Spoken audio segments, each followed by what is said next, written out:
And you need to unmute yourself because I muted everybody.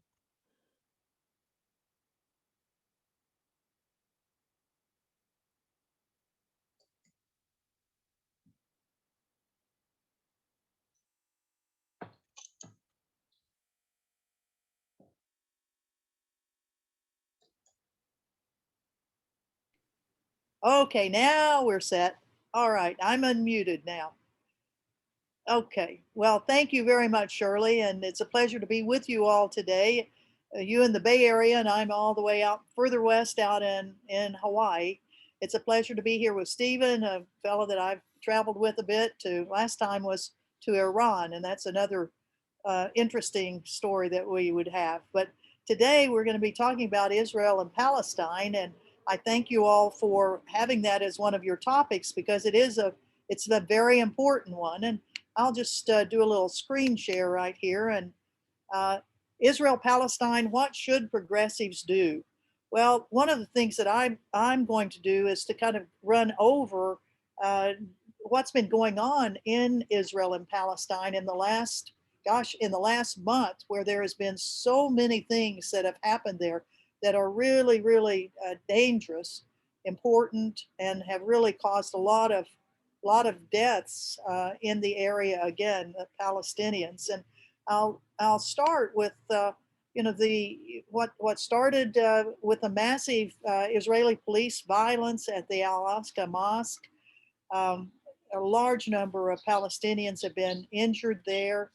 Um, the Israeli police tear gas worshippers inside the mosque, blew out windows, really did a lot of damage to that uh, that mosque that is one of the most sacred places for the Muslim religion. So it precipitated, of course, a reaction from Palestinians, and the reaction of horror of just uh, disbelief that the Israeli police were actually firing into the mosque and blowing out windows and things like that. Well, as the young men and women, as you see on the slide on the right, here the Israeli police are going after a group of women who had come out to say, how can you possibly be here at Al-Aqsa Mosque and causing all of this trouble? Another thing that's causing great furor in the area is the settlers, the Israeli settlers who have now been going after the homes in the Sheikh Jarrah area of East Jerusalem.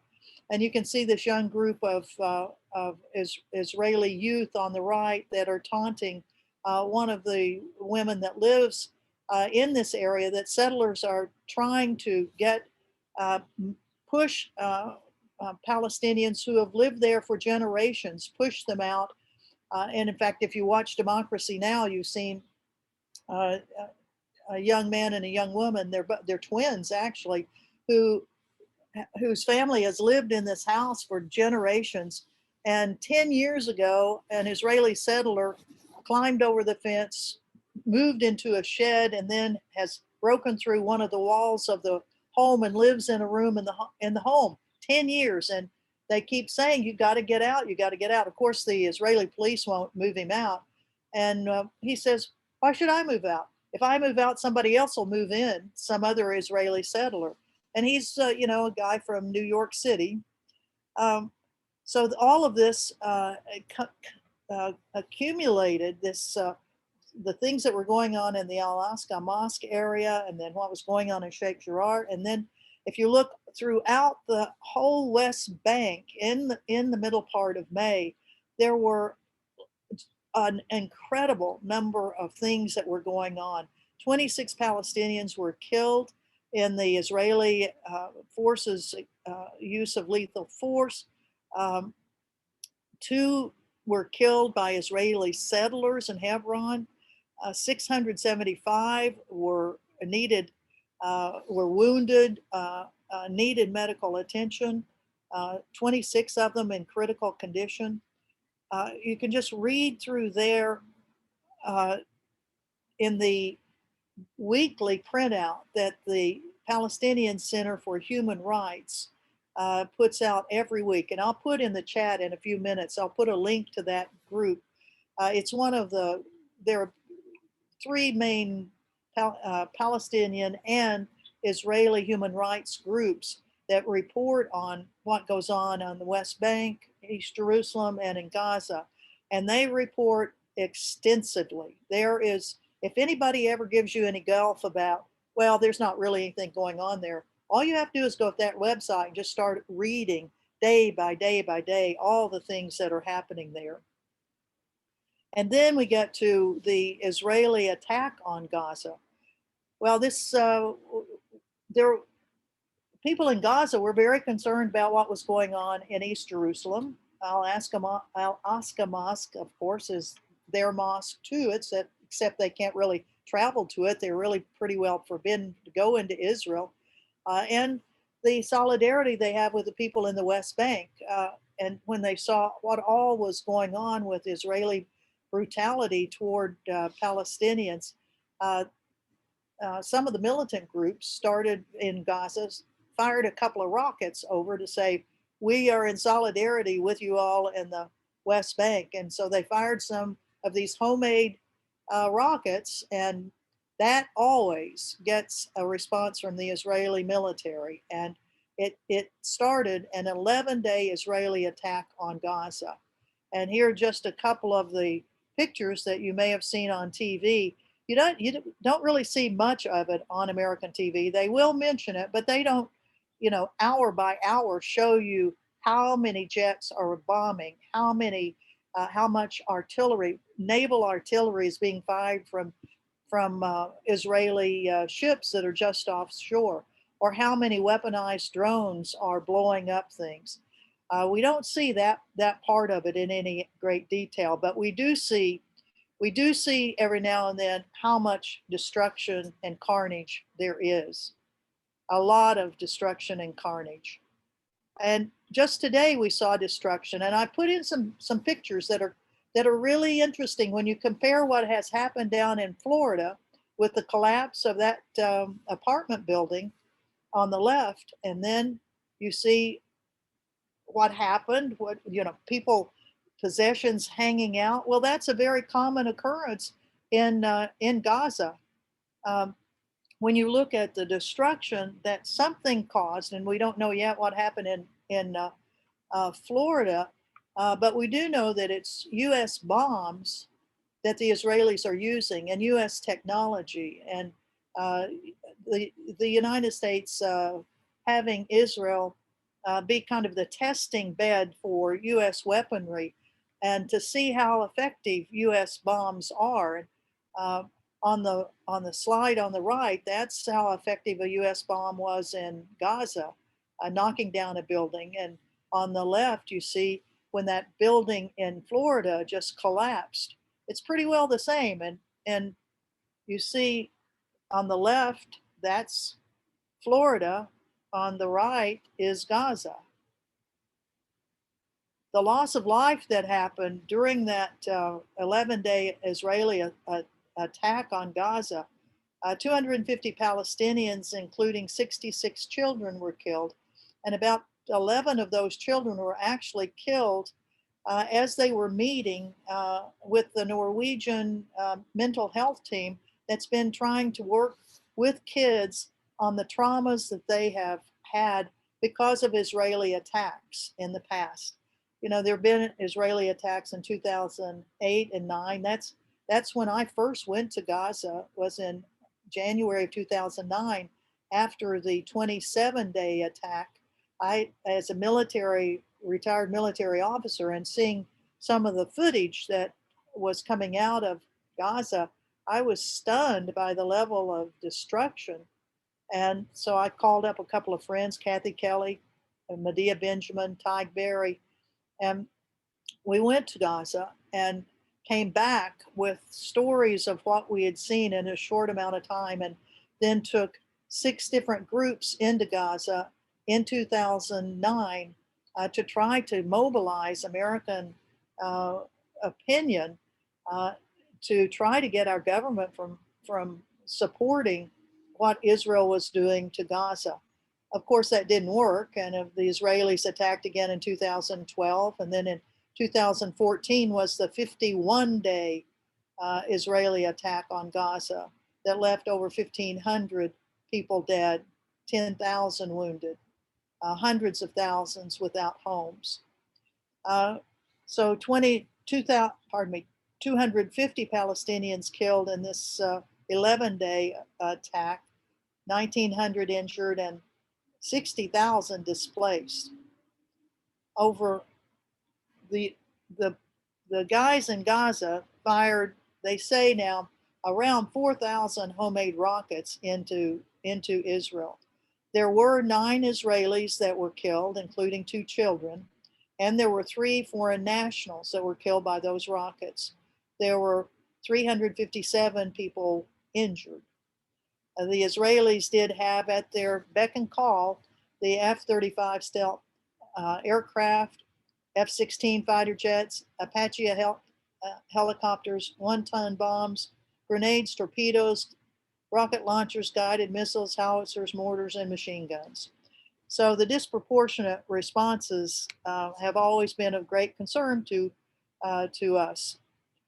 Another one of the things that has happened is that just last week, a new Israeli coalition government was formed, a new prime minister who is taking the place of Benjamin Netanyahu, who held that position the longest of any person in Israel.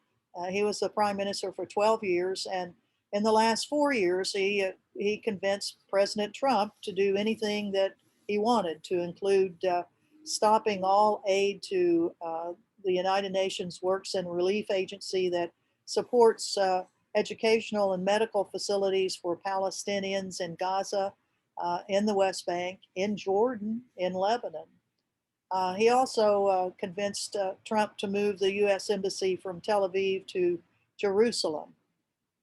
So it's going to be interesting to see how the Biden administration approaches this new coalition. It's a very delicate coalition. They barely had more seats in the parliament in order to be able to form this government. So it'll be interesting to see if any of the parties leave the coalition. The prime minister himself is a settler. He has been a part of the settler movement. So it's not like there's any sort of a progressive government with whom the Biden administration can work, but it's not that the Biden administration has particularly progressive policies toward Israel anyway, other than they have reestablished the U.S. aid to the UN Works and Relief Agency, but the entire rhetoric coming out of the Biden administration is the protection of the state of Israel. And then what do we do in terms of Palestinian solidarity groups? I'm part of one called US Boats to Gaza. We are part of the Gaza Freedom Flotilla coalition, and we sail boats to try to bring international attention to the illegal Israeli naval blockade of Gaza. We've had over 35 boats over a 12-year period that have sailed. The blockade still is there. We've been put in jail numerous times by the Israelis and then deported. What we're doing right, and we will have another flotilla. We will continue to sail these boats. The next one, we hope, assuming COVID calms down, that in the summer of 2022, we will be sailing again. We have already purchased a boat. We had it last year, but couldn't sail because of COVID. And the conditions in Europe and the Mediterranean are not conducive toward sailing this summer either. So what we're doing is trying to fundraise as much as we can within our followings to help on the medical conditions in Gaza. We have asked for people to consider donating to groups like the Middle East Educational Alliance that you have right there in the Bay Area, Rebuilding Alliance, the Palestine Medical Aid Program. There are a number of them that are great. Just this week, though, we've started another one to help buy an ambulance for Gaza. So if I'll put in the chat some links to some of these organizations, and if anyone would like to make a donation, of course, the people of Gaza would appreciate it. And then I'll just finally mention that within the Congress, we do have Betty McCollum from the state of Minnesota, who has an excellent bill reminding the Congress about the Palestinian children that are continually thrown in Israeli jail for perhaps throwing rocks at Israeli military, or just yelling at them, or just being in the wrong place at the wrong time and being grabbed by the Israeli police. Many of times the police break their arms and really do physical harm to them, much less the mental harm that's coming from having lived under an occupation for so very long. So that's kind of the roundup of what's been going on in Palestine and in Israel over the last month and a half, and it really leads into what can we do as as progressive political people to make our voices be heard. Thank you very much. Thank you, Anne. That's quite a lot of carnage, as you mentioned. And I'm wondering, the bill that you put up there, is that the same bill as HR 2590, the one in this Congress, or was that the one she had from the last Congress?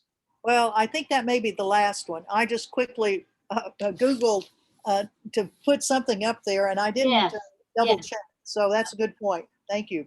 Oh, no problem, because that's one of the things our congressional liaison teams have been working on. And we just learned this past week that Representative Jackie Spear has signed on, which was just wonderful. And the one wrinkle we've had is we've been trying to get Representative Barbara Lee to sign on. And that still has not happened, which is kind of surprising to me. But, things take time. So I thought if anyone has a question for Anne, if you would type it in the chat so she can mull it over, and then we'll let Professor Zunes start. And I'm going to unmute you. Let's see if I can find you there you are, Stephen Zunes. I'm going to unmute you, Stephen. And then I'm going to remute myself. Did that work? Yeah, looks good.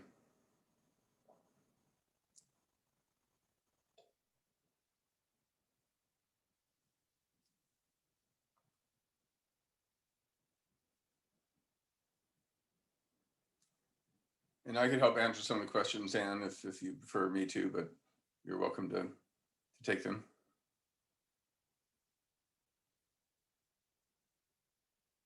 And Anne is muted right now.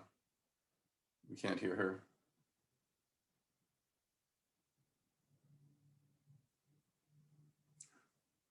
Or maybe I should go ahead and then we can answer questions together afterwards. Is that a yes, Shirley? Should I go ahead? Okay.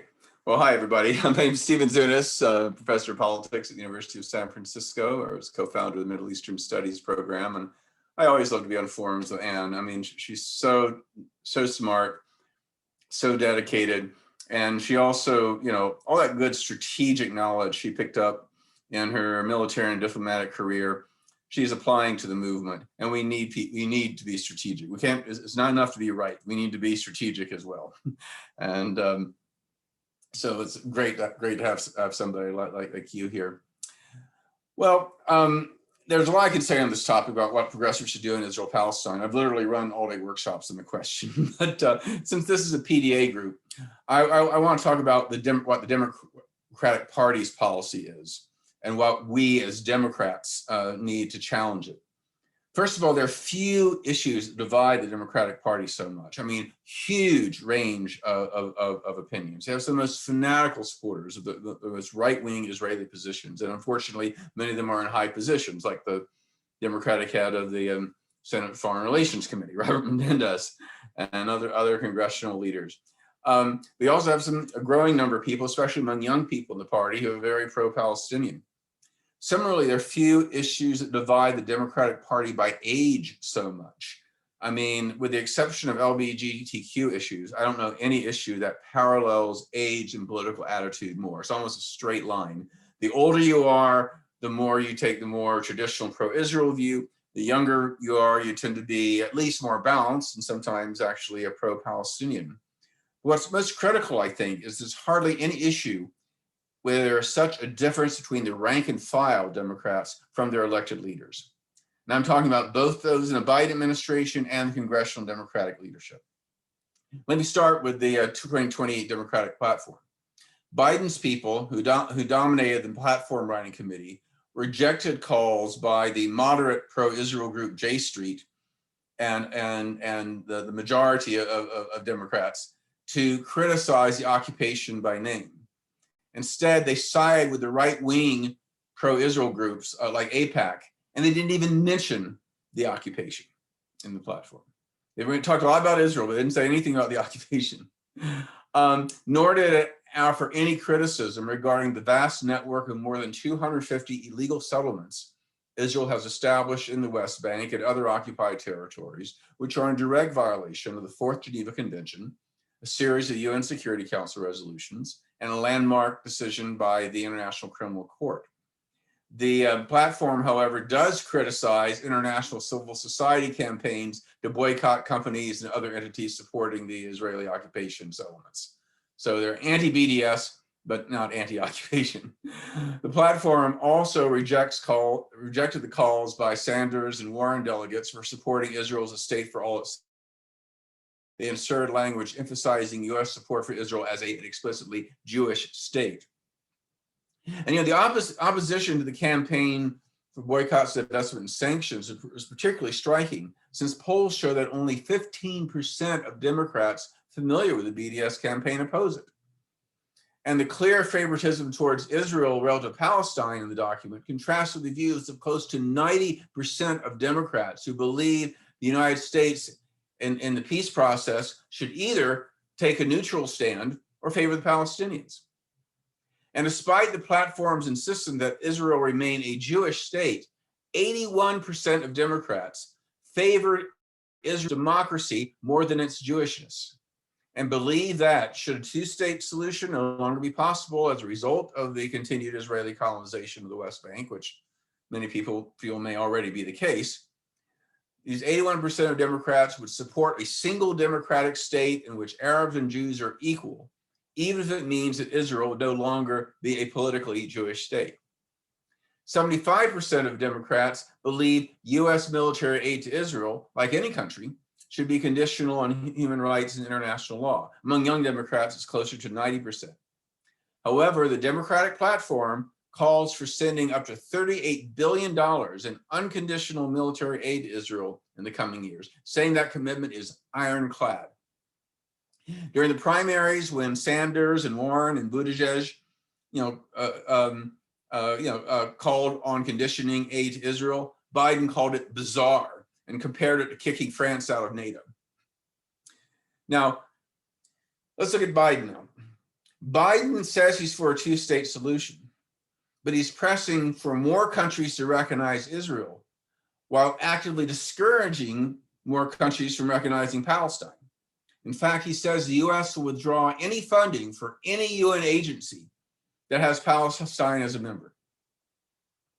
He has repeatedly condemned Palestinian attacks on Israeli civilians, as one should, of course, but he's defended Israeli attacks against Palestinian civilians, calling it self-defense.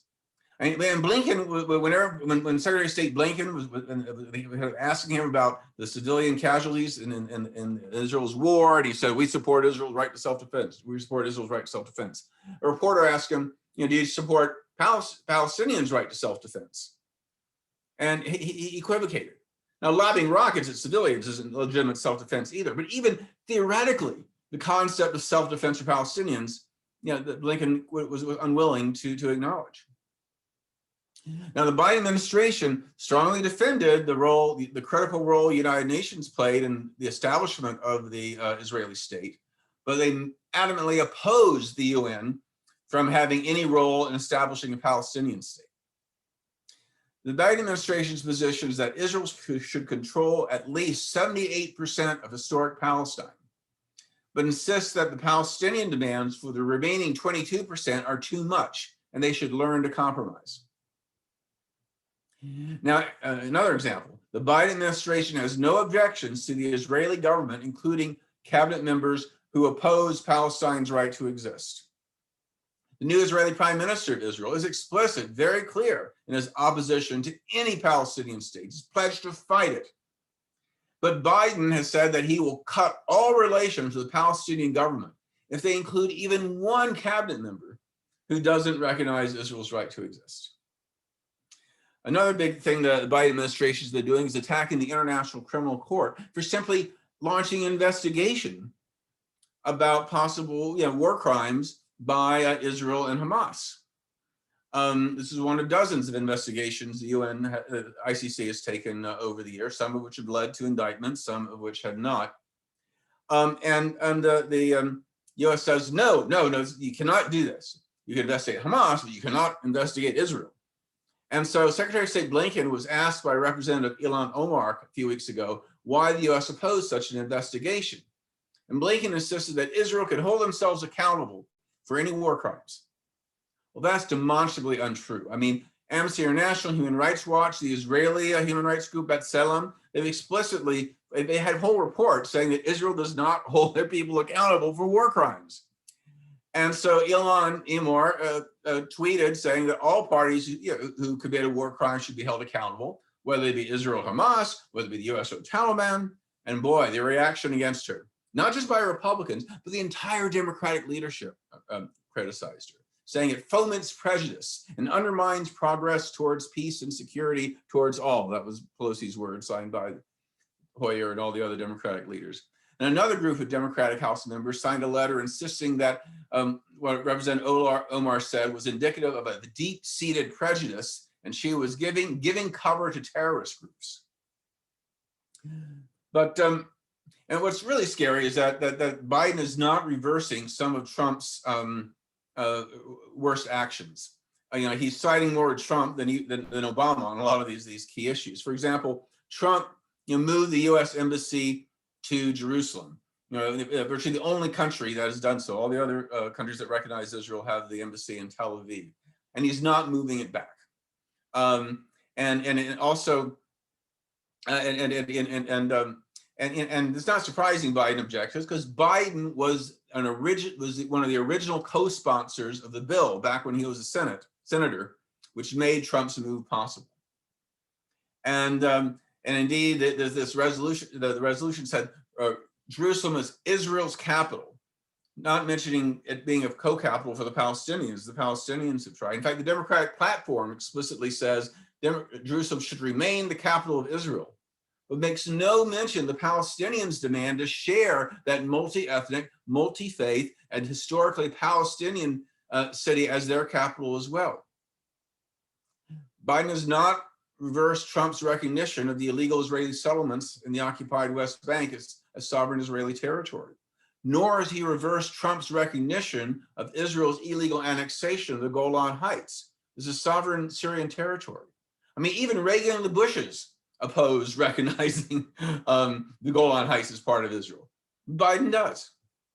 And think about that for a moment. We've placed strict sanctions on Russia because of their illegal annexation of Crimea. Because you point out correctly, it's a violation of international law. The United Nations Charter is really clear. No country can expand their territory by force. But we're fine about Israel doing it. I mean, there are other double standards too. I mean, Israel has hundreds of nuclear arms. They're violating the Non-Proliferation Treaty. They're in violation of UN Security Council Resolution 487, which requires Israel to place its nuclear facilities under the trusteeship of the International Atomic Energy Agency. We've blocked the UN from enforcing those resolutions. while we pushed the UN to impose punitive sanctions on Iran and threaten war with Iran because of a nuclear program that, which at least for now is a civilian nuclear program, years away from actually being able to develop a bomb. And to give you and now I want to tell you something about a little bit about the settlements.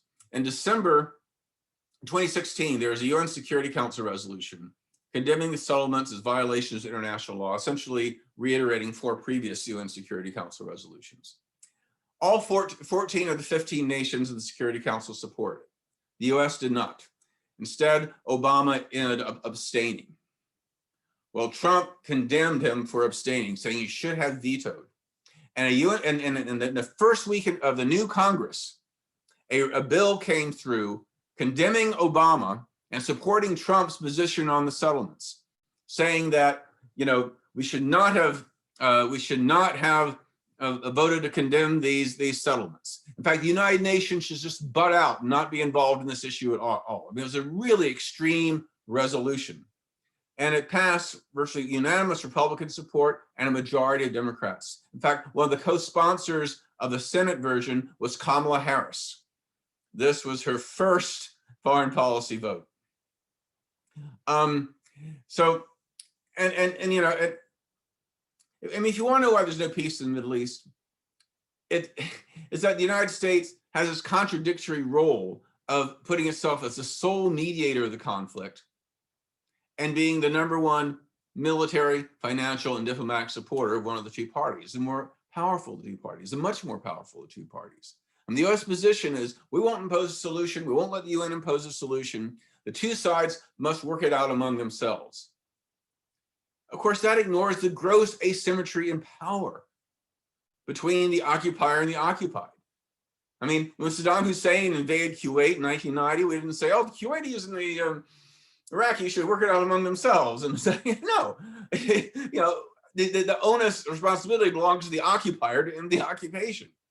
And of course, Israel's not going to agree, and especially when you have a prime minister who says they're not going to withdraw. They've been very explicit about that. So basically, by the Democratic Party, both the congressional leadership and the Biden administration is saying to the Palestinians, okay, do not take any diplomatic, of course you can't, no arms struggle of any kind. No diplomatic initiatives at the UN or anywhere else. We will veto any resolution critical of Israel. Indeed, just during the war in Gaza, Biden blocked 4 otherwise unanimous UN Security Council statements trying to impose a ceasefire. Biden says no involvement by the International Criminal Court, no involvement by the International Court of Justice, no nonviolent action like the BDS campaign. Instead, Palestinians, you just need to trust the peace process that has not been going for years, and the Israelis refuse to compromise, and the U.S. is not going to do anything. In other words, Biden does not support a two-state solution. He's lying. He wants the occupation to continue indefinitely. What about Congress? Aren't congressional Democrats more progressive? Well, you have Betty McCollum's bill that would prohibit U.S. provided arms and security assistance from being used in certain violations of international humanitarian law, such as military detention, abuse of children, demolition of homes, illegal confiscation of Palestinian property, annexation of occupied land. But it's only gotten like maybe 24 sponsors, though. But in response to that bill, 125 Democratic House members, a clear majority, joined virtually every Republican in signing a letter insisting that aid to Israel should remain unconditional, saying that adding conditions such as those would somehow be detrimental to Israel's ability to defend itself, indicating a belief that such illegal activities somehow constitute legitimate self-defense. It was also a rebuke. This letter is also a rebuke to Amnesty International, Human Rights Watch, a wide array of peace and human rights groups that have called for making military aid to Israel contingent on an end to the flagrant violations of international humanitarian law, a condition these groups advocate for other countries as well, of course. Now, there is a broad consensus among Middle East scholars that unconditional US military, economic, and diplomatic support for Israel has made the Israeli government more intransigent regarding the occupation of Palestinian territories, more intransigent regarding its human rights abuses and belligerent policies towards Iran. But despite this, in language that can only be described Orwellian, I'm quoting here, the letter insists that security aid to Israel is a specific investment in the peace and prosperity of the entire Middle East. And then goes on to make the bizarre claim, it makes the region a safer place and bolsters diplomatic efforts aimed at achieving a negotiated two-state solution, resulting in peace and prosperity for both Israelis and Palestinians. And again, remember, there has been no peace process since 2014. I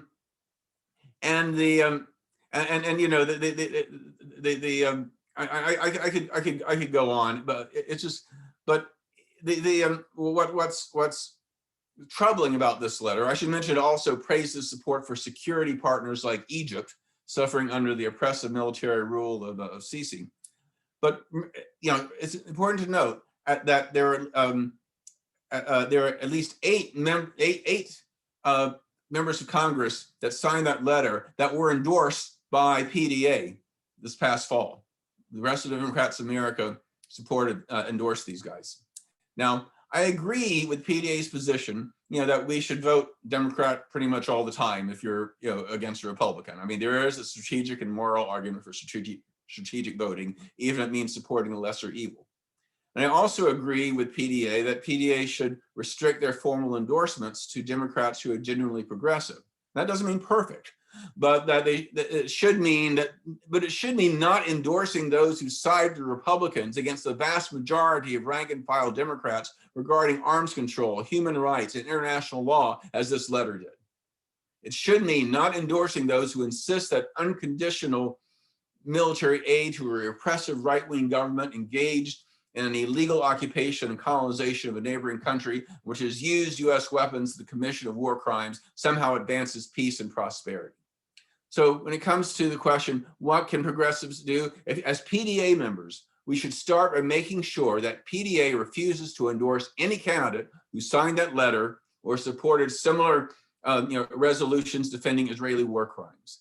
People whine about the power of AIPAC, but AIPAC is only as powerful as the refusal of progressive groups to push back in the other direction. Why shouldn't these members of Congress support the AIPAC line if they know they're going to get the endorsement of groups like PDA anyway? They need to know there is a cost for siding with right-wing militarist groups like AIPAC against the vast majority of their own constituents. So I want to close by I should mention this as an aside. Let's not blame AIPAC and the pro-Israel lobby for all this. Because remember, the Biden administration and most congressional Democrats support the Moroccan occupation of Western Sahara. In fact, we're the only country in the world that formally recognizes Morocco's illegal annexation of that country, a country which has been recognized by 84 nations as an independent state and is a full member of the African Union. Similarly, the US supported Indonesia's occupation of East Timor for a quarter century. It wasn't a Moroccan-American lobby or an Indonesian-American lobby that made us do that. The US, unfortunately, is perfectly capable of supporting allied governments invade, occupy, annex, colonize, and suppress the indigenous population without some lobby from an ethnic minority forcing our hand. These Democrats support the Israeli government because they are militarists, because they are racist, because they don't give a damn about human rights and international law, and they know that even groups like PDA will endorse them regardless. So let's not get it. So in organizing around this, let's not get in divisive debates about Zionism or whatever. The issue isn't Zionism. The issue is human rights and international law, like Iraq, like East Timor, like Nicaragua, like El Salvador, the same issues that divide the Democratic Party in the past, but progressives eventually ended up winning because we made it untenable for Democratic politicians to back Republican foreign policy towards these countries. I would argue there is no such thing as progressive except Palestine. If you support any military occupation, if you support unconditional aid to any repressive government, if you rationalize for any war crimes, you are not a progressive. and you therefore should not get the endorsement of any organization calling itself progressive. Then, unless and until we make that clear, there will be no change in US policy.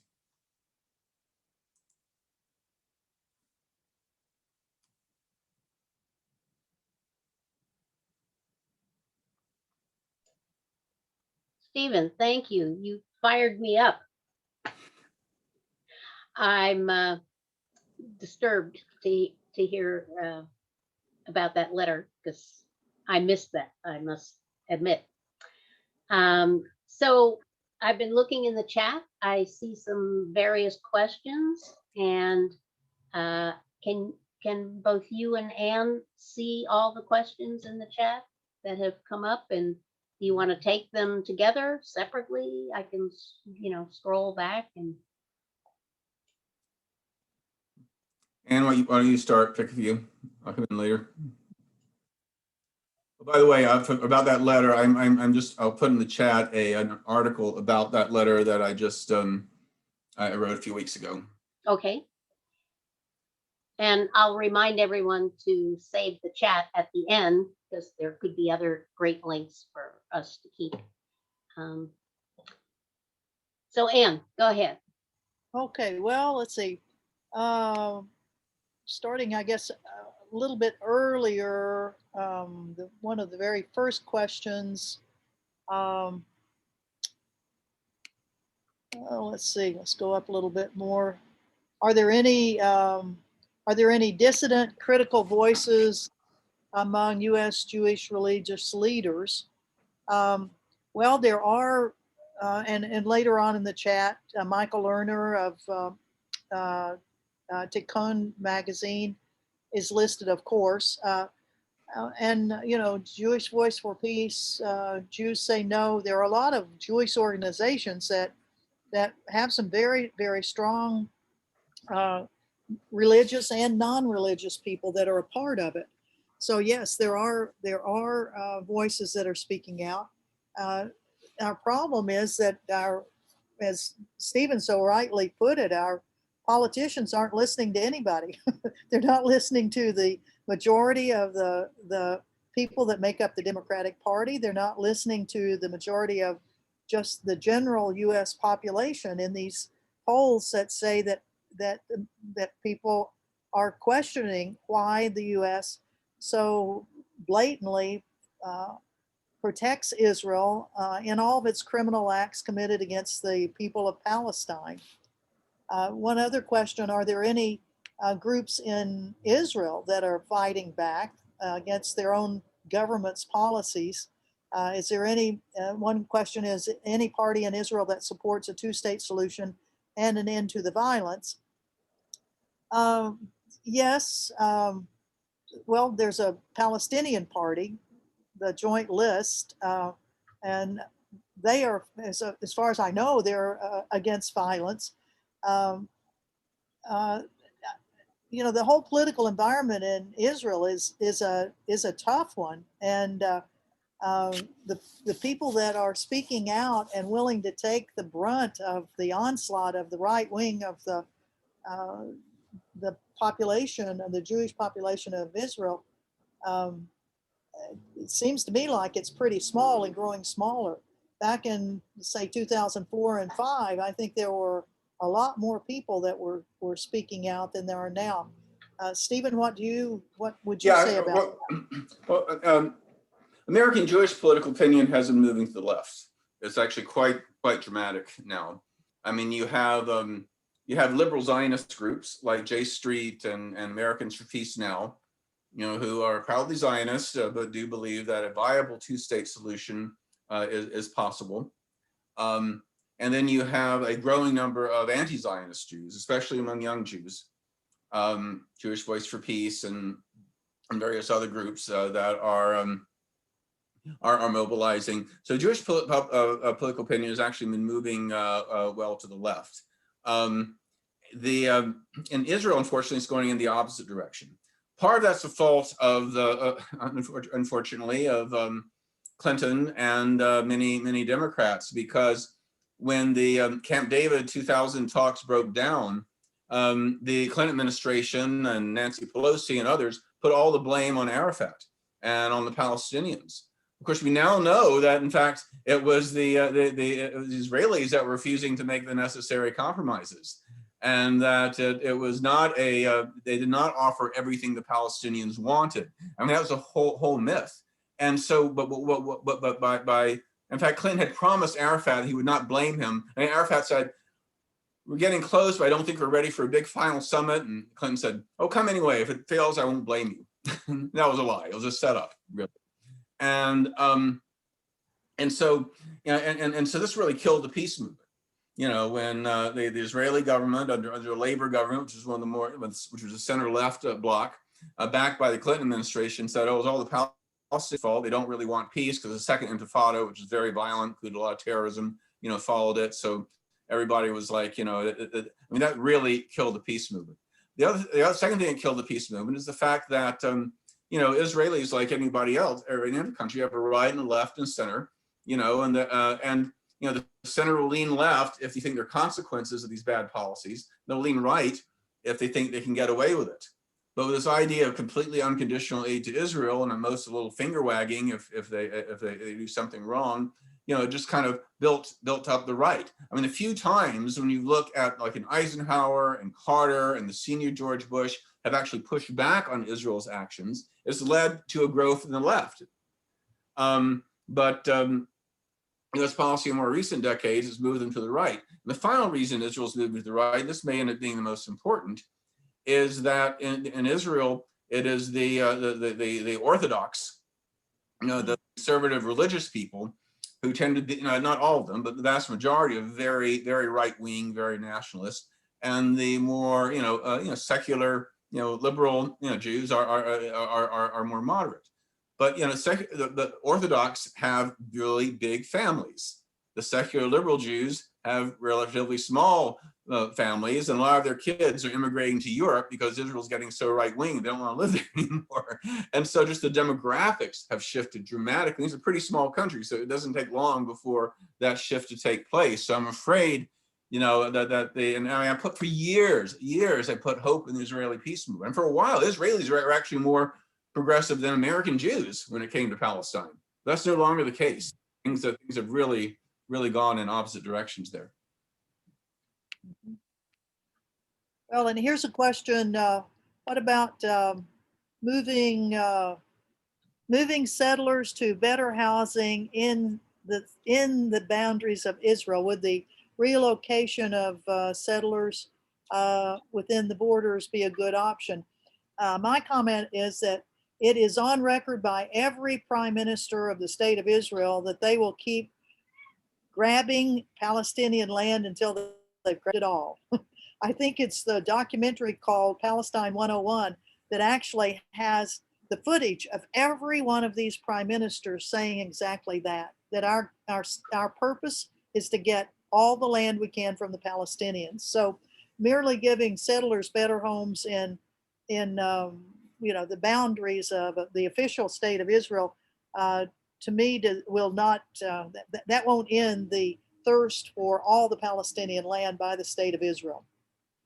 I mean, and if a scenario for a viable two-state solution, that'd be the perfect thing. If the Israelis have good housing in Israel, and the Palestinian refugees could come and live in the settlements. I mean, the people have been talking about that, you know, for decades. But again, Israel showed absolutely no intention to even. Well, and there's another question about water. Certainly, from the point of view of the Palestinians in Gaza, Israel controls all of their water, and every time Israel attacks, one of the very first things that they attack is usually the water plant and the sewage plant. So now we have another situation where the raw sewage is now going down into the aquifer that is a part of what eventually is pumped out for Gaza. An interesting part of that, though, is whenever the sewage goes into the ocean, the currents actually carry it back up north to Israel. So they're getting a little taste of their own medicine.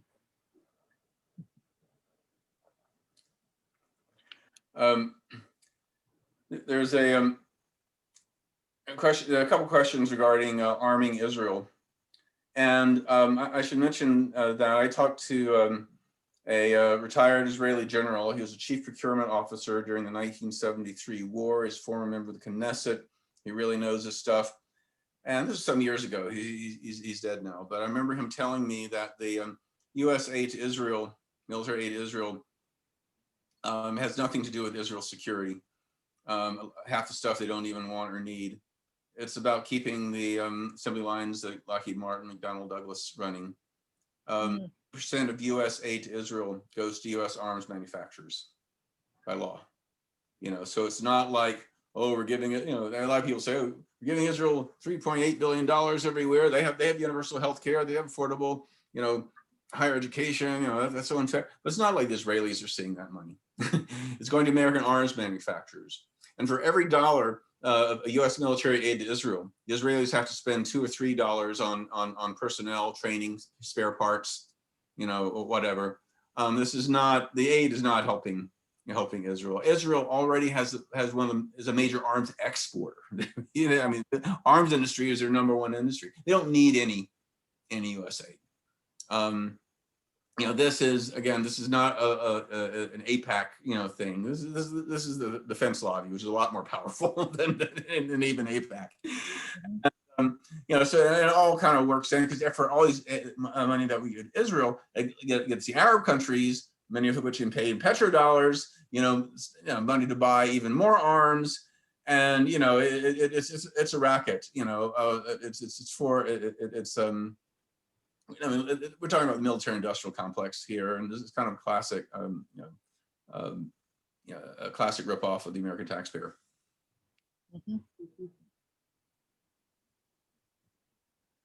Here's one comment. Let's see. How do you think this ends if we continue to provide cover for Israel's human rights abuses?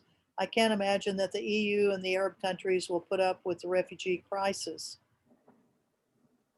Well, the numbers of Palestinians that you have that have been refugees for decades, and in fact, they've lived in Lebanon, Jordan, Syria, Iraq, all throughout the Middle East, now outnumber the number of Palestinians that actually live in Gaza, the West Bank, and East Jerusalem. So the whole issue of Palestinian refugees is, a long-standing one, and there's a lot of guff that we get from the Congress about, well, how could they still be refugees if they've been refugees for 70 years? So why do we still call them refugees? That was kind of the thought of the philosophy of the Trump administration. They've been refugees for way too long. They ought to be on their own 2 feet. And unfortunately, most Arab countries do not grant them citizenship. So they don't have equal rights to employment, Yeah, and the like. Legally, they have the right of return. That international law is very clear that people have the right to leave their country and have right of origin. They have a right to return to their country of origin. And so this denial is yet another violation of international law. I think a lot of this comes down to a question about, is this 2-state solution even viable at this point? And for over 40 years, I worked really, really, really hard for a 2-state solution. Remember, the Democratic Party openly opposed a 2-state solution. It was only after the Israelis became open to the idea in theory, under the more moderate leadership of Prime Minister Yitzhak Rabin in the early 1990s, that the U.S. changed its policies. I remember in 1988 Democratic Convention, they blocked even considering a resolution for a 2-state solution. You have these top Democrats, saying or never do, including Tom Harkin and others who are supposedly heroes of the left. But at this point, I think the demographics are such that we may have to look in terms of some kind of binational single state. Now, I don't talk about this much publicly because I think strategically making a distinction between Israel and the occupation, I think is is useful in terms of international law. You know, there's you know, one can make a much stronger case there. And of course, you know, anytime you talk about binational state, people say, "Oh, you want to destroy Israel," whatever. But you know, to be totally honest, I am, you know, I'm skeptical at this point that a two-state you know, solution can work. And again, it really pains me to say that because I've worked so long and so hard on that. Also, just tying into a question over here about you know, that remember that I think it's important to you know, you know, people wonder why I do so much in Israel-Palestine, and you know, that I mean, Israel bombing in Gaza, there are actually less civilians have been killed than Saudi Arabia's bombing in Yemen, and Syria's bombing of its own cities. But what makes the difference is that in the case of Gaza, unlike these other cases, you have members of Congress, including leading Democrats, defending it explicitly.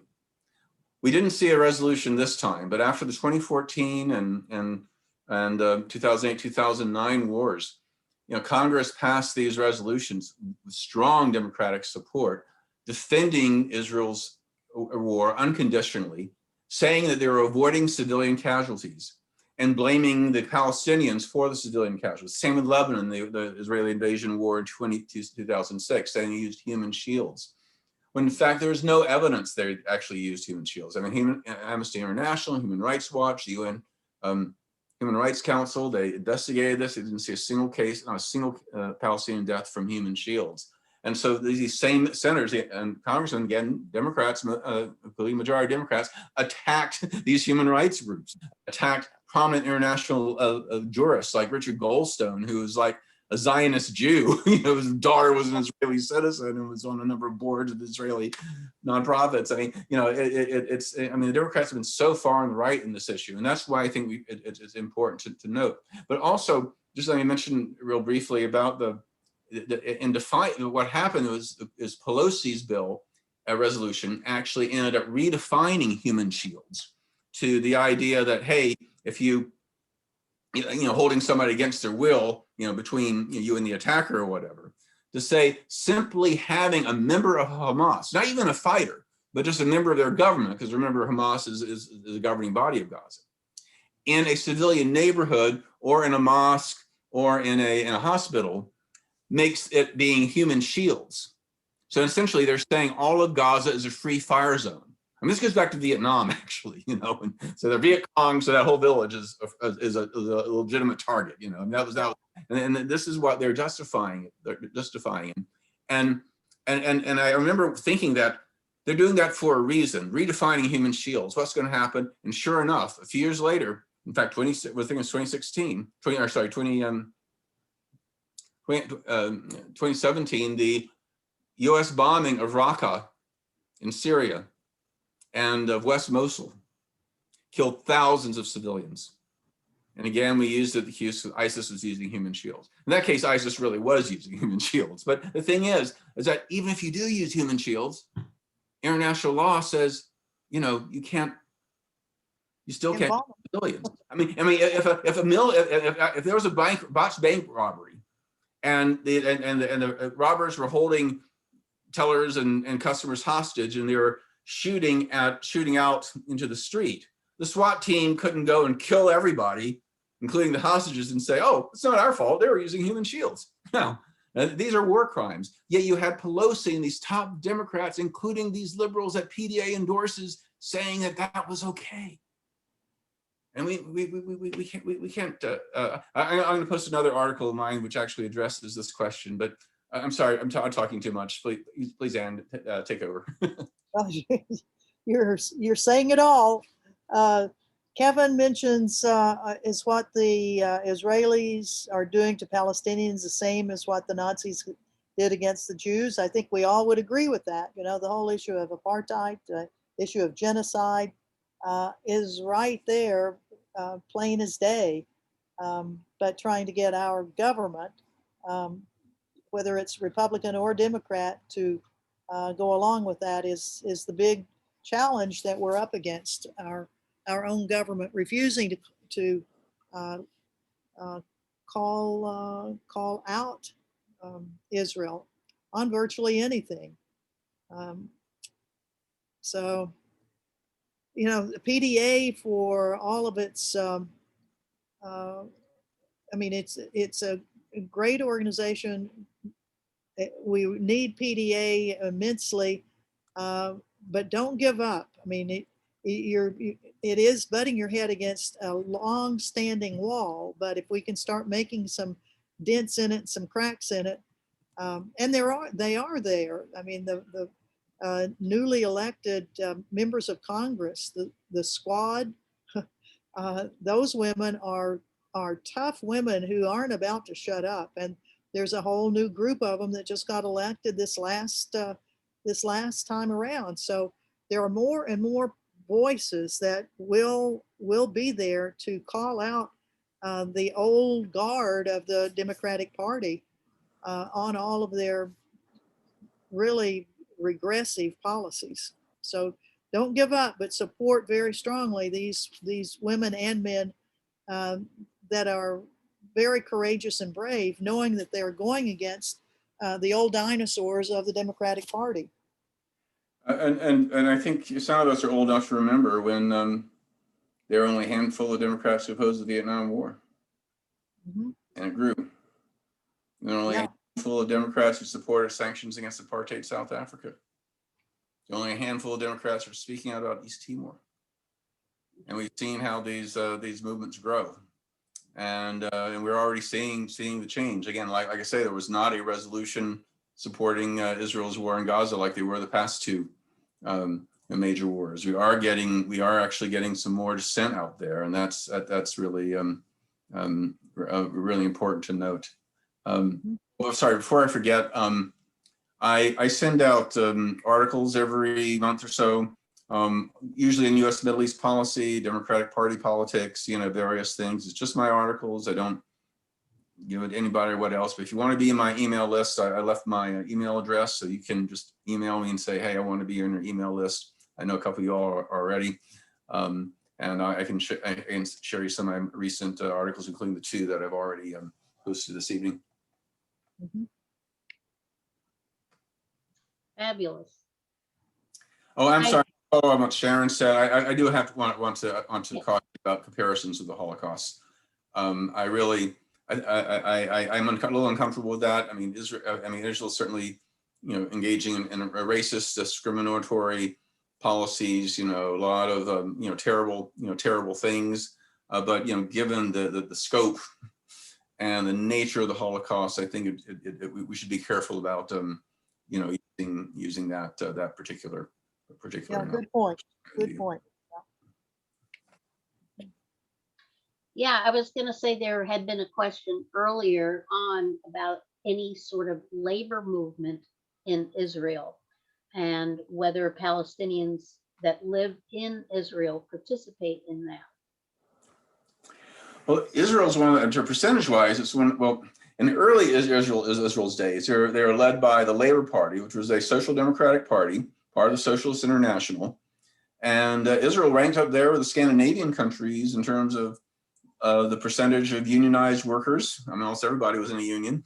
And in terms of, you know, universal health care and social welfare and all that kind of stuff. It's certainly discrimination against the Palestinians and things like that. But there's always been a contradiction in Israel between these kind of socialist ideals. I mean, some of you all are old enough to remember when going and working on a kibbutz was a cool thing to do, even if you weren't Jewish, you know. And a couple of things have happened. One is that Israel's gone really right wing. I mean, not just in terms of Palestinians, but they now rank up with the United States in terms of inequality and economically, and union membership is falling. But the unions have been, you know, pretty much on bread and butter. They've been discriminated themselves, and we have this kind of contradiction in labor Zionism between the idea of free Jewish labor, you know, where, you know, Jews can have all the roles and do things themselves, but in doing so, you're also discriminating against, you know, Palestinians. So I don't, unfortunately, I don't see the labor movement, the Histadrut, per se as necessarily a force that's willing to take this on. They did have kind of an Occupy type movement in Israel a few years ago, protesting inequalities. Had a big had all these sit-ins and occupations, if you will, similar to here, looking at these issues. But they also have a handful of folks who didn't really make the links between the occupation and the militarism and all that within Israeli society and the growing inequality, as I think they probably should have. But with the question of labor unions, let's give a big round of applause for all of your labor people in Oakland and everybody else that supported challenging or blocking the arrival of the Israeli ship in the Oakland Harbor, and then same thing for up in Seattle. So Yeah. that's really a great one. Well, there's a question here about Zionism, and it's a good question. That Zionism basically it means Jewish nationalism, and in Zionism you have very right-wing chauvinistic people, and you have more progressive people, like all kinds of nationalist movements. Now, the big contradiction of Zionism, of course, was on the one hand they say, hey, it's a national liberation movement of an historically oppressed people. And it came of age in the heyday of nationalism in the late 19th, early 20th century. And there are a lot of very progressive people, who really identified with Zionism, but unfortunately it had an inherent contradiction of establishing this new nation on somebody else's land.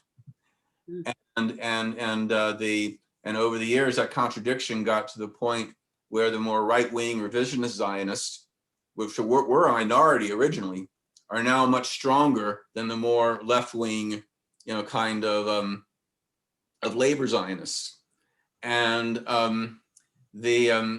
I think it's, although I don't consider myself any kind of Zionist, I think it's important that we recognize there is diversity within the Zionist movement. We shouldn't label Zionism only as its most right-wing component. I think there are more liberal left Zionists whom we could work with and as allies, even if one doesn't believe that, even if one considers himself one anti-Zionist. I think these are potential allies. We shouldn't just sort of assume all of it being the worst and to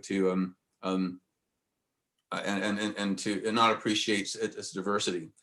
The thing is yes, Zionism does have elements of a national liberation struggle, but it also has elements of a colonial settler movement. And I think it's important to acknowledge both aspects. In my own view, the colonial settler aspects do not make up for the emancipatory aspects. But I personally, I try to avoid even talking about Zionism per se, or trying too much to define. I think we need just to push on international law, human rights, peace, that kind of thing, and try to avoid getting into these divisive ideological battles on the term. One can certainly be anti-Zionist without being anti-Semitic, but at the same time, a lot of people use Zionist in a way that people you would use the word Jewish about Zionist control and Zionist this and Zionist that, and so I think it's important to just to be thoughtful, be careful about this, and talk about things most Americans agree on, like human rights and international law and justice and all that good stuff.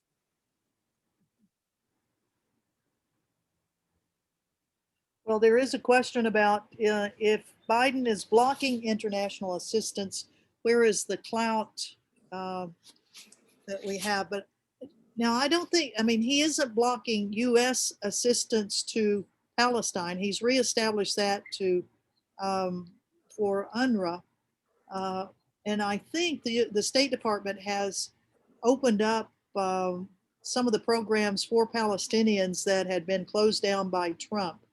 Now, I don't know that the U.S. is putting pressure on other nations not to have international assistance for Palestinians. Do you, Stephen? We're certainly blocking.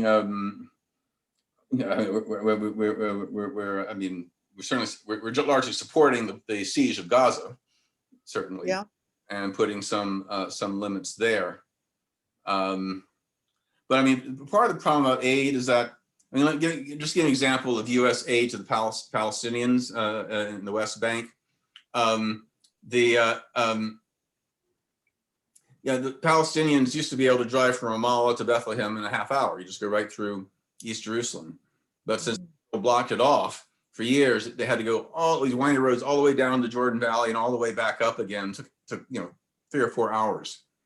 So the U.S.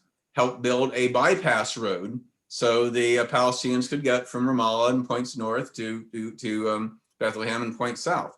Okay, that was nice to the Palestinians. The Palestinians, we don't want a bypass road. We want to be able to go through East Jerusalem. That's our capital. That's our home. You are normalizing the occupation by doing this. And similar, U.S. aid. Well, you have hundreds of checkpoints throughout the West Bank, and people are sweltering in the heat, and people get to the hospital in time. Farmers' crops are rotting in their trucks. I mean, it's humiliating. It's awful. And the U.S., thanks to USAID, actually built some air-conditioned waiting rooms at some of these checkpoints. Again, that's nice, but it's yet another way that U.S. aid is normalizing the occupation. And again, on and indeed the whole approach. I mean, Trump was most explicit about that, but other Democrats, well, let's just give more foreign aid and make life more livable in the Palestinian-controlled areas. So less people unemployed and more businesses. And I mean, Ramallah, it's hard to recognize Ramallah now. There are these high-rise buildings and things like that. There's so much corruption. Oh my God. And in fact, just this morning, a leading anti-corruption Palestinian activist was murdered by Palestine Authority police. This, the issue is not. Let's not have the thing about aid get away from the fact that the main problem is the occupation. Palestinians historically have been among the most entrepreneurial and developed societies in the entire Middle East. They can make their own money if they're allowed to have their own. If they're allowed to have their freedom. Yeah, well, and I must say that I myself, who have been challenged the Israeli blockade of Gaza for 12 years, and I say, whoa, there isn't a problem with international aid. Well, I can't believe I said that. Yes, of course there is. And trying to get anything into Gaza is just virtually impossible. I mean, the only way it can get in is if the Israelis allow it in, or through 2 checkpoints, or if you can convince the al-Sisi government to open up the one gate in Rafah to try to get things in. So yeah, it's I mean, nations can say, yeah, we're willing to give aid, but to try to even get it into Gaza is just pulling teeth. Our attempt at getting medical aid into Gaza, and particularly the ambulances that we're fundraising for now, we have an international group out of the UK that say that they have been able to work a deal, with the terrible al-Sisi government. And before that, it was, the Mubarak government before that, working deals with the autocrats there to try to get the border open for a short period of time where you could send in convoys of stuff. But why should it be a convoy, a special convoy? There should be international trade that Palestinians get to have, as every other place on the planet gets to have them almost. Not North Korea, not Iran. There are some places that don't, but certainly what has happened to Palestine, and in particular Gaza, is just beyond the pale.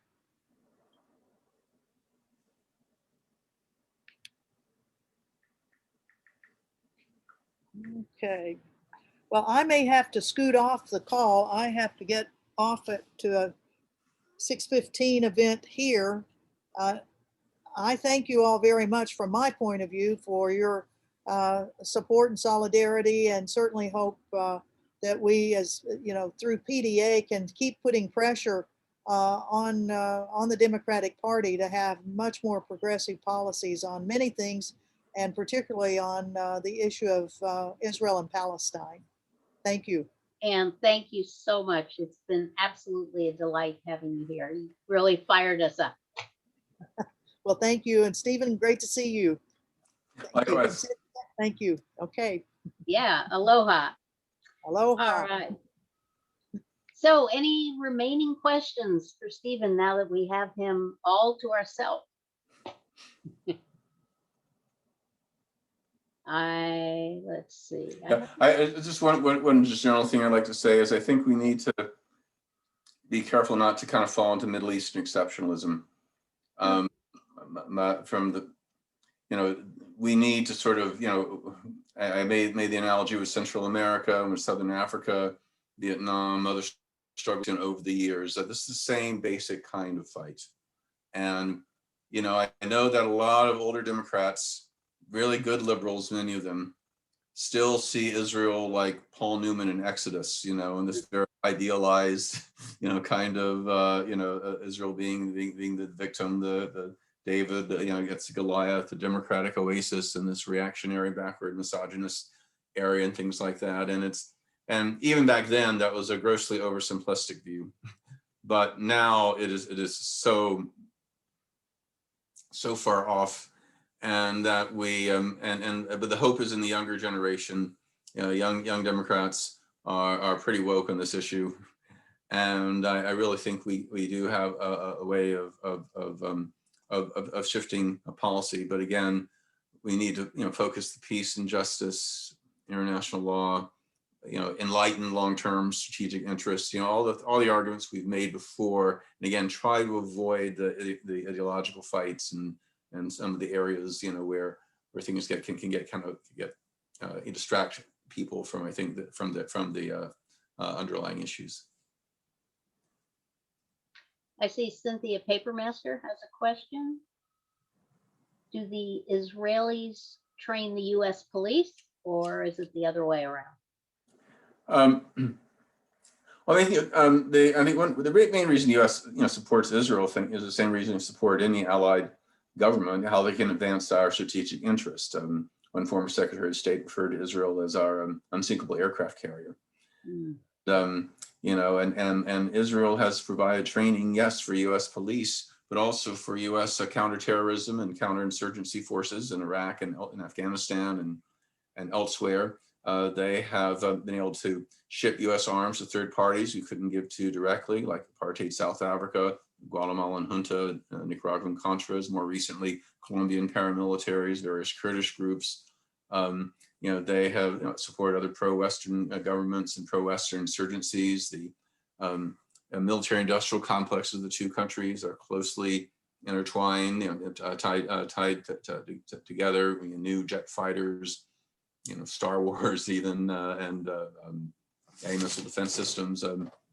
This kind of thing, CIA and Mossad cooperate in intelligence gathering and covert operations. I mean, there are all sorts of ways Israel and the United States cooperate. And again, this is really what it's much more than AIPAC. That this is really what it's about. And what's interesting about this relationship, and I'm going a little bit well beyond the question here, but I think it's an interesting point, is that if you think about the history of anti-Semitism, that if you look at Europe, for example, in the Middle Ages, Jews are sort of there's a kind of a tacit agreement between the ruling class and Jewish community saying, we'll give you a degree of cultural and religious autonomy if you're willing to do the dirty work for us.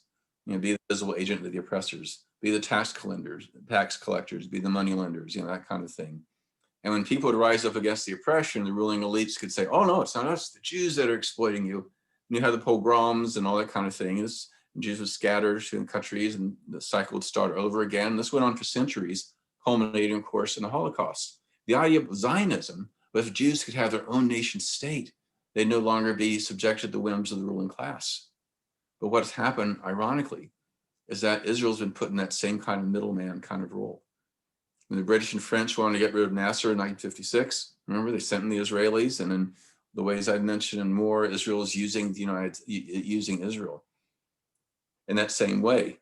And I've talked to a half dozen Arab foreign ministers and deputy foreign ministers and asking, why are you still so friendly with the United States, given what we're doing the Palestinians. They've all answered along the lines of, oh, your ambassador, your State Department explained that the Jews really control US foreign policy and it's not really your fault. You know, again, the old anti-Semitic scapegoat, you know, it's not us, it's those rich Jews behind the scenes that are doing things. And you know, so this, again, this is about imperialism. And so ultimately Israel is a victim as well, not as immediate as the Palestinians, of course. But one of the biggest myths is that we are pro-Israel. We're not. We are pushing Israel in policies that are going to lead to its destruction. And this is about imperialism. And I think that's a piece that we really need to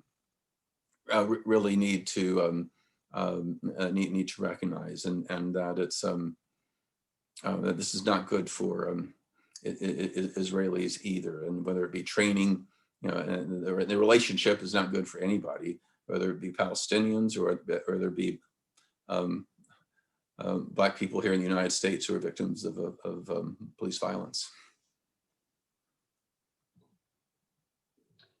Very complex situation. Couple more questions have been typed in the chat. And Gloria Berry has a question. I don't know if her keyboard is disabled. Can you type it, Gloria, in the chat?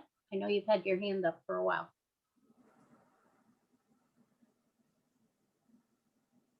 Meanwhile, let's take one of the other. There's one about Christian fundamentalists. I mean, they're actually a bigger influence in the Jewish community, I would say.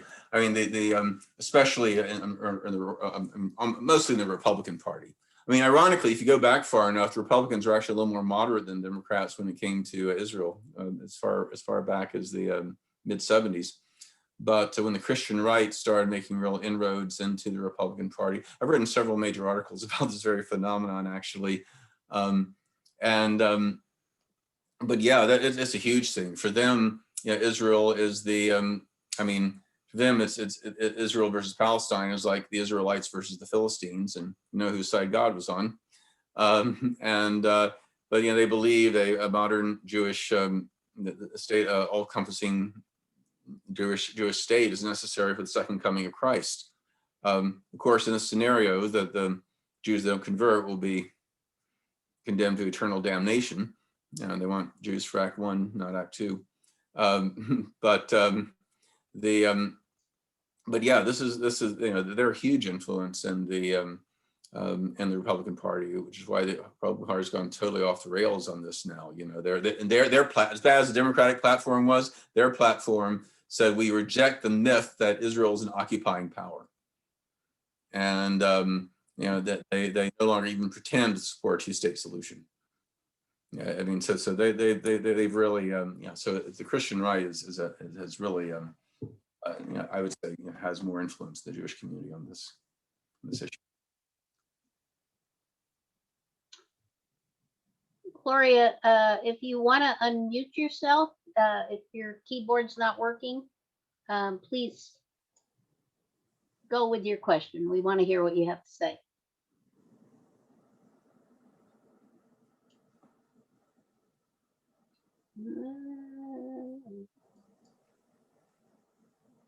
Well, that's not working. The Robin's question about military aid to Israel, about, I think we do need to educate that this is not actually for Israel's defense needs. This is a racket.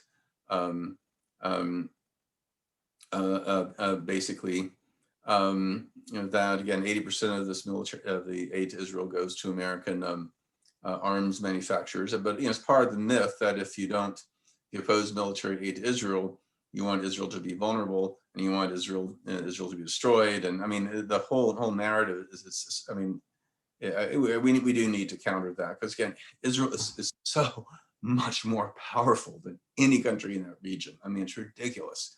I mean, as far back as '67, they beat a combination of Arab armies in 6 days, and the relative power is even stronger now. So again, this idea that Israel is at all vulnerable strategically, it's a lie. I mean, it really is. I mean, this is the, I mean, this is the crazy. I mean, this is ridiculous. Is the idea that Iraq was a threat to the U.S. and or Vietnam was a threat to the U.S. and so if you oppose those wars, you wanted the U.S. destroyed. I mean, it is really it's at that level of absurdity, and we do need to address that. Okay, we haven't mentioned Iran yet. What's the relationship with Israel and Iran? I mean, basically, Iran is Iran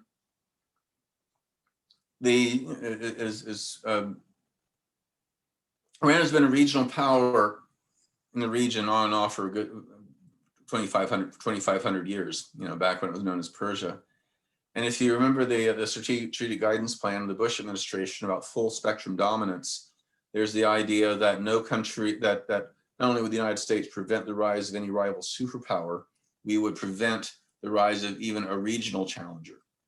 And so neither the US nor Israel can tolerate the idea of a country that would be powerful enough to be a deterrent to whatever Israel or the United States wants to do in the region. That's what freaks us out about the idea of them possibly getting a nuclear weapon.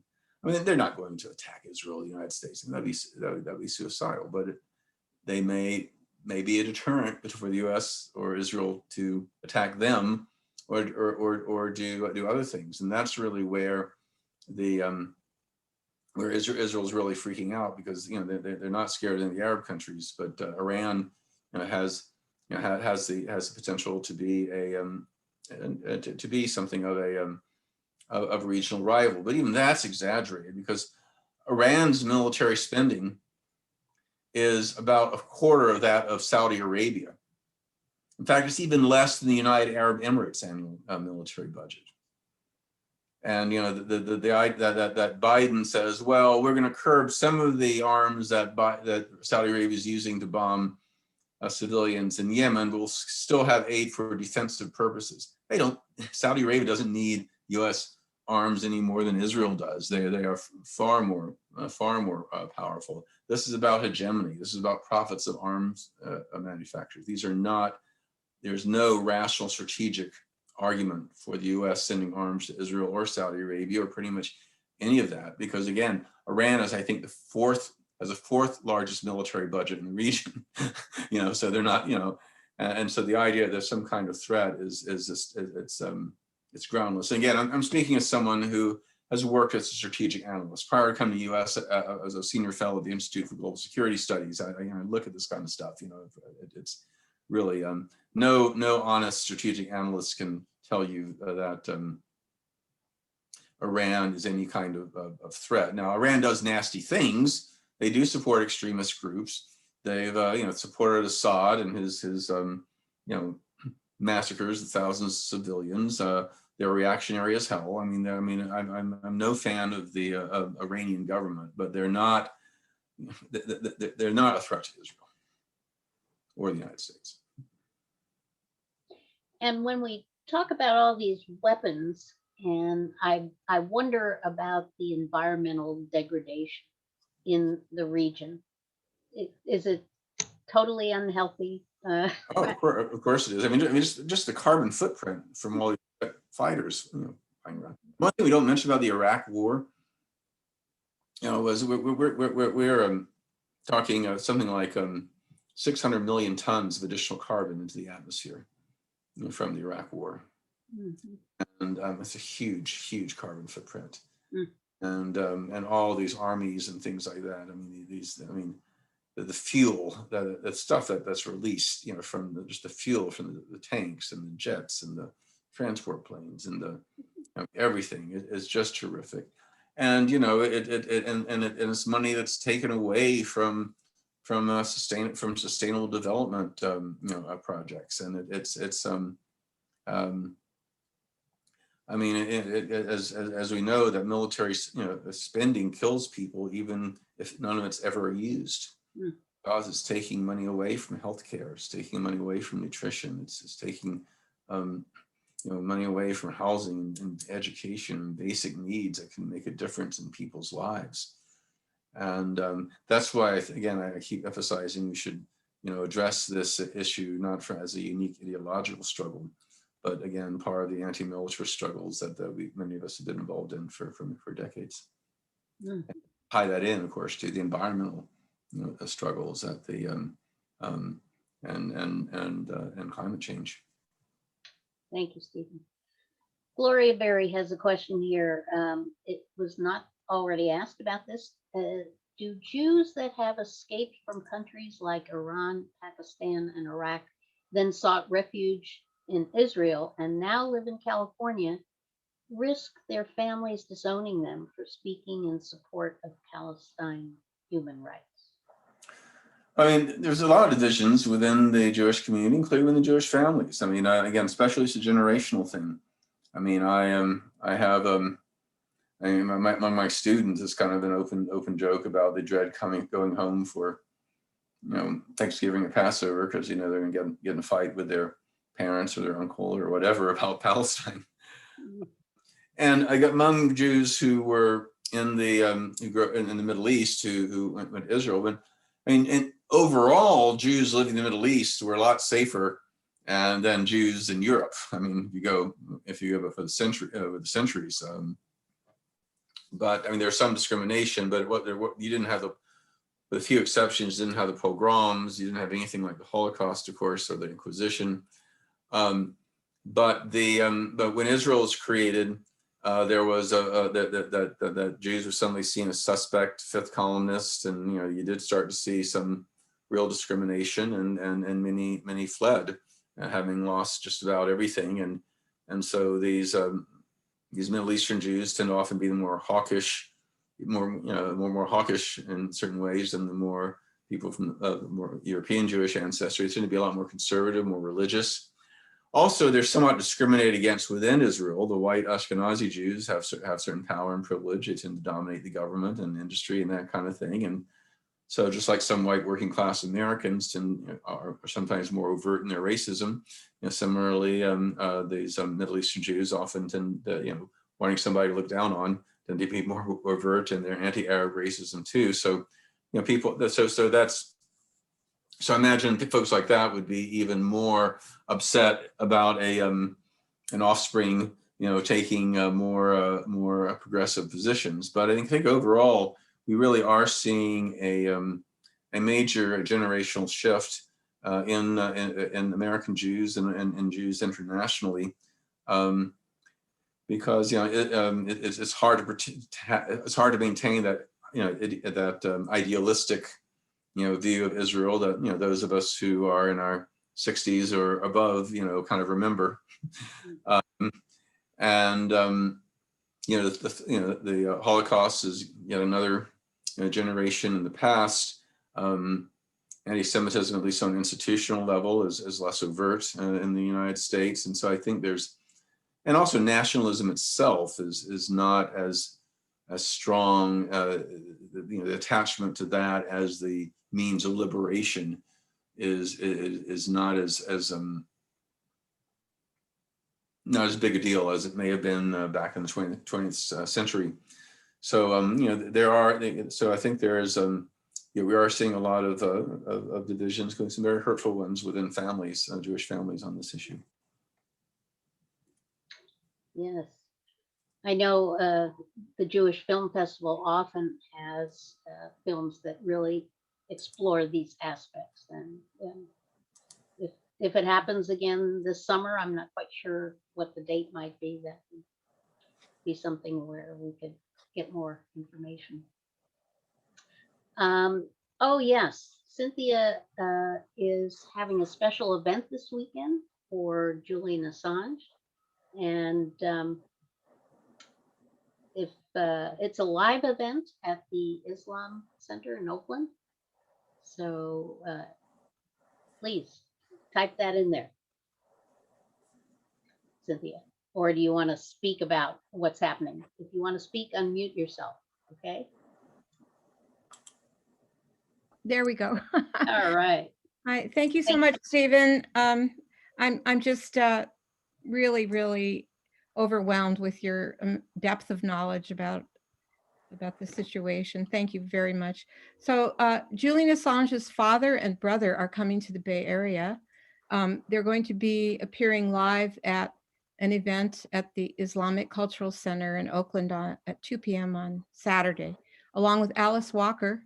And by video, Dan Ellsberg, Noam Chomsky, and Mumia Abu Jamal will also be there. So I think AssangeDefense.org is where you can get details.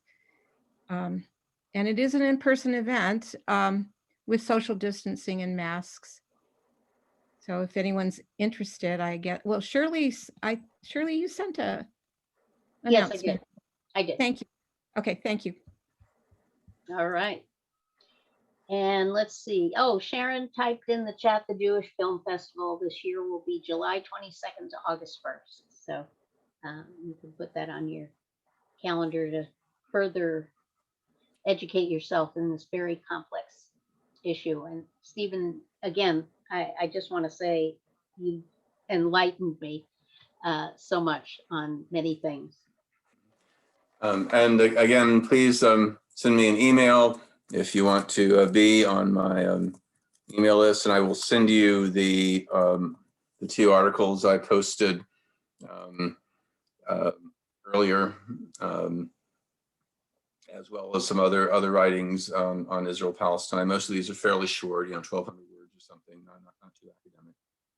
All right, and we have a new question that just popped up with Chomsky being brought to our consciousness. It says, in an interview a couple of months ago, using the Foreign Assistance Act's prohibition of aid to nuclear weapons holding countries as a way to organize against aid to Israel. Would that be useful?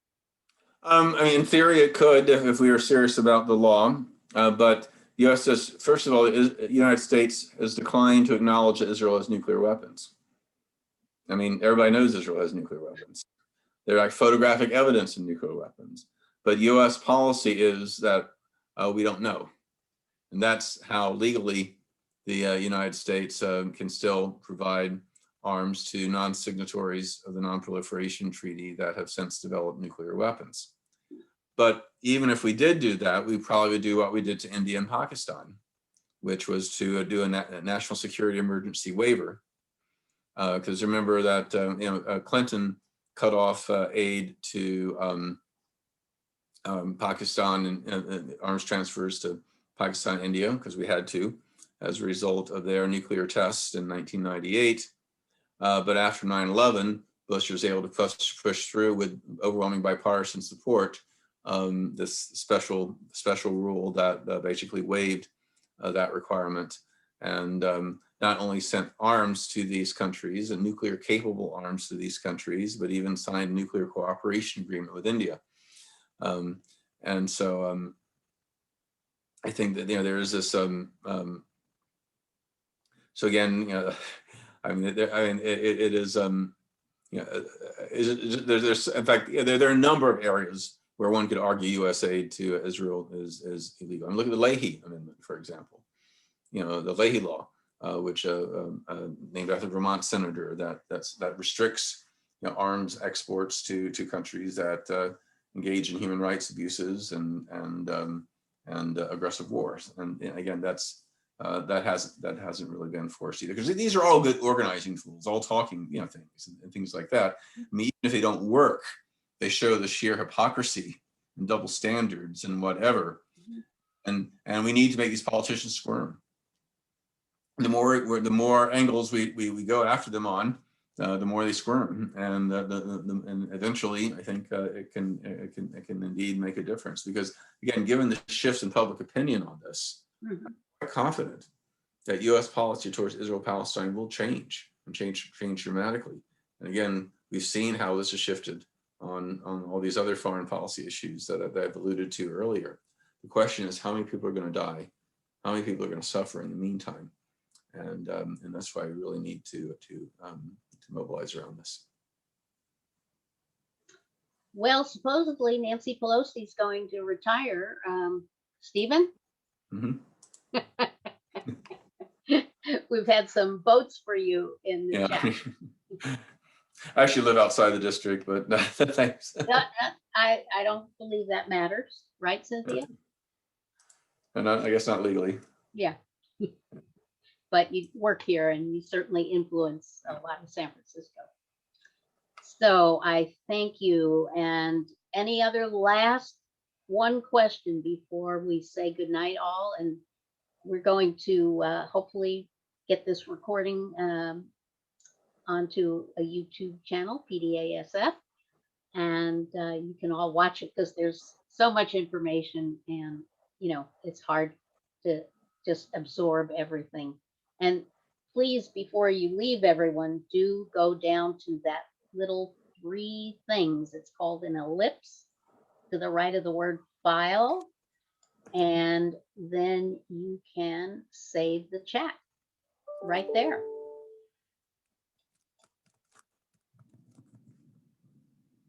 Yeah. Yes, Cynthia confirmed. In California, you don't need to live in the district to represent it in Congress. Fabulous. Well, I thank you all for coming, Stephen. Thank you from the bottom of my heart. Actually, I'm sorry. By the way, I put in the wrong. I'm sorry. I have to make a correction. I was putting in my website and I did it wrong. Oh, Okay. okay. Actual website, not the first one, the second one. Okay. Okay, great. It Right. needs to be updated, but whatever. Yeah. Well, we're all doing a little round of applause. Does everybody want to unmute for 1 second and say, hey, this has been great? Allow participants to unmute themselves. Okay, yes. You ready, everybody? Yeah, thanks. All right. Yay! All right. Well, thank you, everyone. Thank you for coming. Thank you. Great. It's such an honor to be with Ann as well. Thanks so much. Yeah, it's been great. Take care, everyone. Get out of here. Stop recording.